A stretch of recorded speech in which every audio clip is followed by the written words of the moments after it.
So for Father's Day, I decided I'm going to smoke a 16-pound brisket on my Pit Boss pellet grill.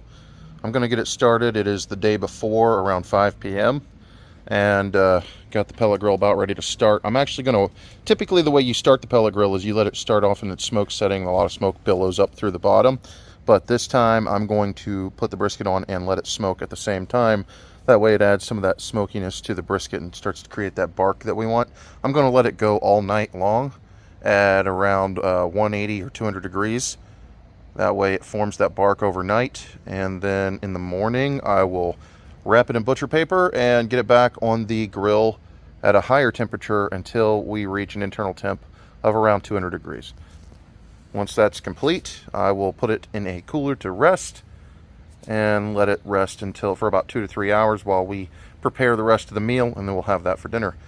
So, to get started, I trimmed the brisket. I trimmed off all the fat on the top, trimmed out all these like big hard fat pieces that are in here, and got it all ready. I seasoned it with a mixture of salt, pepper, garlic, chili powder, and cayenne pepper, and a little bit of sugar. So that was the rub I had made. I also used a binder of pickle juice and mustard, like in a 50-50 blend that I basted it everywhere, and then I put my rub on it and I let that set overnight. Then this morning I hit it with the Kansas City, award-winning Kansas City barbecue rub, which is kind of a, like a brown sugar paprika kind of rub, and with a little bit of smoke flavor added. So now that this has been resting, it's been brought up to room temperature, I'm going to get it on the grill and start the smoke process. Alright, it's on there, and as you can see, this brisket is massive. So we got the smoke rolling out already. So I'm going to go ahead and close the smoke gates there so we don't have any direct flame access to the meat. I'm going to close this lid. And I'll see you in the morning, Chief. While that's smoking, I'm going to go ahead and take all of this beef fat and extra meat that I cut off of there. I'm going to throw it in this pan, and I'm going to render all this down to make beef tallow. And I can use that tallow later to kind of baste the meat while it's resting. That way it'll kind of soak all that goodness back up into it and nothing's going to waste. I'll take the extra meat pieces here and I'll set those aside too. I might kind of throw them on the grill and make quick little dog jerky for my dog or for me and the kids. We'll see. Don't know what I'm going to do with that yet. I'll think about it while I'm working. Okay, so we have what's left of the meat there, and I took the fat and I put it on the grill to be rendered. This will kind of work out well because it kind of protects the bottom side of the meat there. I got it on the top rack so it doesn't overburn that, and then any drippings will drip down into the pan of tallow, which I'm collecting anyway. So it works out well for me. Also, there's a little spot there where I shaved the fat down too much and exposed some of the meat underneath, so I put a little band-aid on it to protect that so the meat doesn't dry out right there. And we're going to keep letting that smoke all night long. So I've decided that with the longer, bigger pieces here, I'm going to make some beef jerky. I'm just going to throw it on there and let it smoke at a low heat, over time till it dries out. And what I'm going to use to season that is my first attempt at a seasoning. I had mixed it up and tasted it and realized I had put way too much chili powder, cayenne pepper in there, and that it was just a little too spicy, that the kids and my wife would not be able to handle it all over that brisket. So I thought, I'll just save this for later because I'm sure I can find a use for it. And what I'm going to do with it instead is use it to season these strips of brisket to make myself some jerky. And you can see we got some nice pieces here. A lot of good marbling of fat throughout here. A lot of fat on there though. I'm still just going to leave it on there. I don't care. I'm sure it'll render down as it's cooking. So I got those all seasoned up and put on the grill. Full disclosure, I've never tried this before, and it all might fall apart and turn to mush and be a waste of meat, but I can think of one dog that would eat it even if I screwed it up. So I didn't over season it because I didn't want it to be too salty. I'm hoping that the smoke will help dry it out over time, and we'll give it a shot.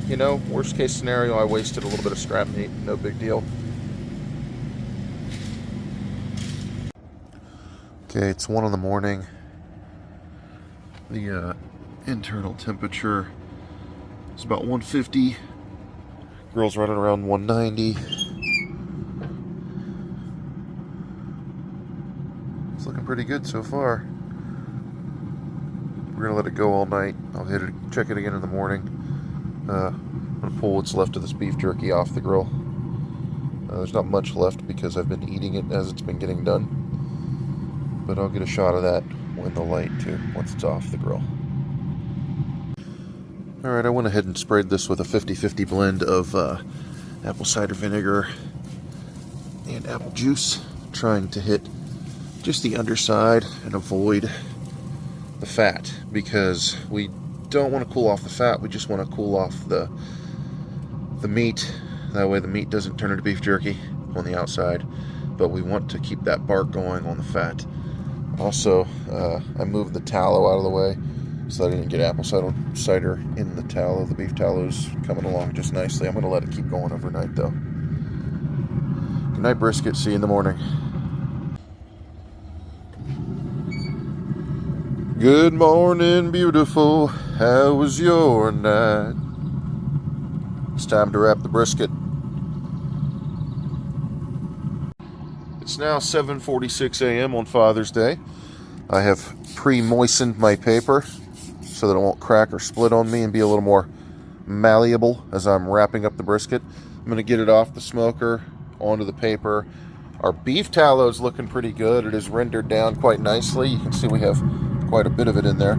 So I'm going to pour some of that tallow on top of the brisket, and then I'll wrap it up. So there it is. It's got the tallow poured over the top of it there. I'm going to go ahead and wrap it up.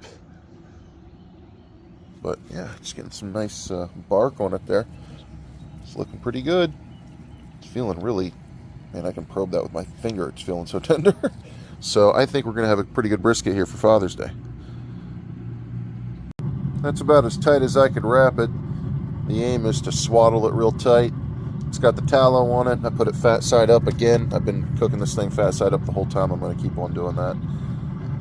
And we're going to let it keep on cooking until the internal temperature gets up to 200 degrees. I'm using this meter probe that my wife got me for Father's Day. Pretty cool gift. It's got a nice app on there that I can track internal temperature as well as ambient temperature. Pretty useful with smoking. I'm going to let the beef fat keep rendering down, then I'm going to filter out that tallow into a jar and save it for something else.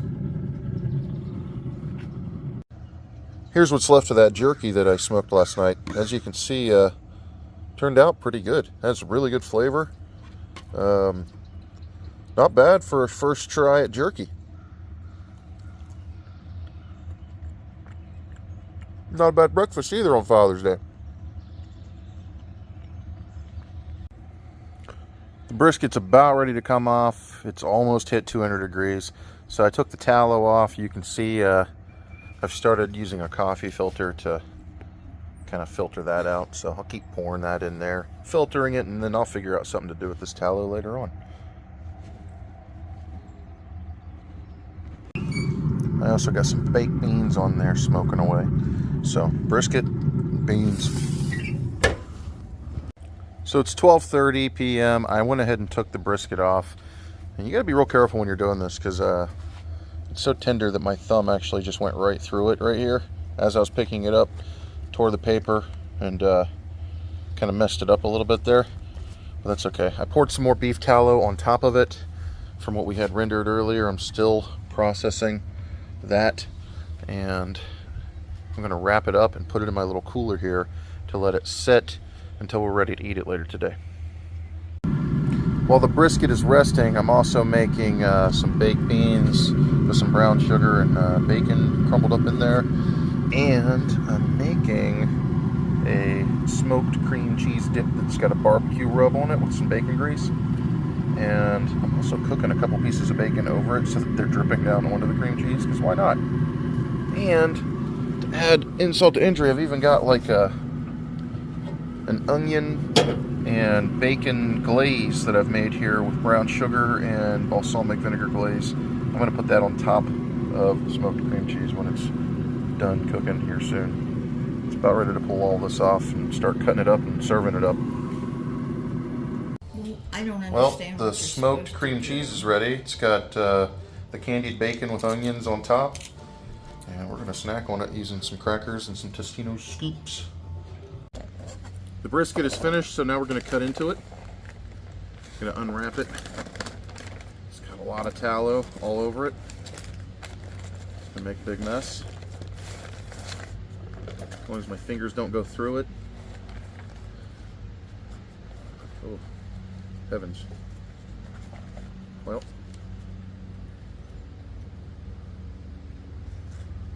it has been resting since 12:30. It's around 3 p.m. now. So I'm going to pick this up and get it. Ooh, it's falling apart. Darn. It's my first brisket.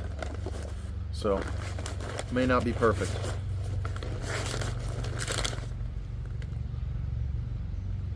Here, we'll flip it over. Fat side up. There we go.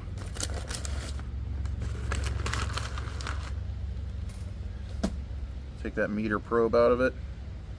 Set that aside. So, it's going to get some grease all over this knife handle. And what we have here is the flat and then the point over here. And around halfway through is where you go from having this flat up to the second piece of meat here. So I'm going to cut it in half there because you actually cut them against the grain in different directions at that point. Alright, let's get a look at it here. Ooh. Might have overcooked it a little bit. It's kind of falling apart. But it's my first time. So let me cut a little piece off though and try it. It's got a nice smoke ring on it.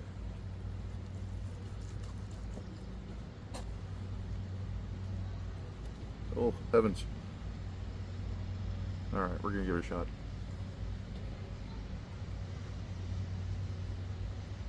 It's got good flavor. I've certainly had better brisket in Texas, but I've had a lot worse brisket in Ohio. So I think it's somewhere in between. Not bad for a first attempt. So luckily I don't have to eat all this by myself. My in-laws came up today to celebrate Father's Day with me. So I'll share it around. Maybe we'll make some sandwiches. I'll plate it up and show you the finished product when we're done. Well, the brisket is sliced up. We cut about half of it up. We're going to do sandwiches and just eat it how it is. Couple of pointers for next time. I don't want the flat to get above 205 degrees. I was trying to wait for the cap to get up to 200, and in doing so I let the flat rise up to about 207. I remember because I had a probe on the top and a probe on the bottom. The probe on the bottom is the one that's attached to the grill. The probe on the top was that meter probe I had with my app, and it was reading around 195 for a very long time, and I probably could have pulled it off an hour sooner than I did, and that way the bottom of the brisket wouldn't be so crumbly and kind of falling apart when I was picking it up. Some people enjoyed that. I know my wife enjoys that, where it's kind of almost like pulled beef, but I don't. I like a brisket to be sliceable. Fork tender, but sliceable. So if doing that next time, I'll pull it off when the cap gets to 195 or when the flat gets to 200. I will not let it go above 205 like I did last time. The other thing I would change is I will not mess with the smoke settings. In the middle of the night I started getting worried that I was going to overcook it, so I had lowered the heat setting. But earlier in the day I had raised the heat setting because I didn't think it was cooking fast enough. I think I'd have been fine just leaving it on the lowest heat setting of 200 degrees and letting it roll all night long, and it still would have been around 150 in the morning when I came out, or around 160. And then I could have just wrapped it up and let it roll. I mean, worst case scenario, I missed the wrap phase where I come out in the morning and it's like 180. Then I would just wrap it anyway and let it keep going until it got up to 200 like I had mentioned. Overall, it was a pretty delicious brisket. Everybody really enjoyed it, and I will definitely be doing it again in the future.